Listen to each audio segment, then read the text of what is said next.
சிறகடிக்க ஆசை சீரியலில் அடுத்த வாரம் என்ன நடக்க போகுது அப்படிங்கிறத பார்க்கலாம். இப்போ நம்ம மனோஜ் வந்து பார்த்திங்கன்னா எப்படியாச்சும் 14 லட்சம் கிடச்சிடுச்சு அப்படின்னா எப்படியாச்சும் கன்னடாவுக்கு போயிடலாம் அப்படின்னு எவ்வளவோ ட்ரை பண்ணி பார்க்குறாப்புல. நம்ம பார்க்குறதுக்கு அது ஒரு காமெடியாக இருந்தாலும் மனோஜ் வந்து பார்த்திங்கன்னா எப்படியாச்சும் கன்னடா போயிடணும், அதுக்கு பணம் தேவை அப்படின்னு சொல்லி தான் அலைஞ்சிக்கிட்டு இருக்கிறாப்புல.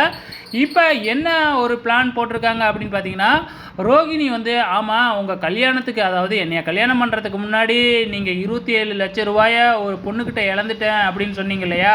ஸோ அந்த பொண்ணை பற்றி தெரியும் இல்லையா, ஏன் திருப்பி அந்த பொண்ணுக்கிட்ட இருந்து பணத்தை வாங்க ட்ரை பண்ணவே இல்லை அப்படிங்கிற மாதிரி கேள்வி எழுப்புகிறாங்க.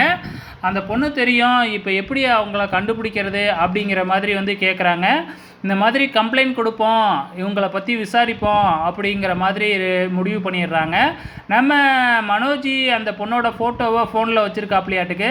ஸோ அந்த ஃபோட்டோவை காமிச்சு இவங்கள தெரியுமா, இவங்கள பற்றின டீட்டெயில்ஸ் வேணும் அப்படின்னு சொல்லி ரோகிணியும் மனோஜும் சேர்ந்து விசாரிக்கிறாங்க. ஸோ 2 பேரும் சேர்ந்து பணத்தை கண்டுபிடிச்சி மீட்பாங்களா இல்லை மாட்டாங்களா அப்படிங்கிறத பொறுத்திருந்து பார்க்கலாம்.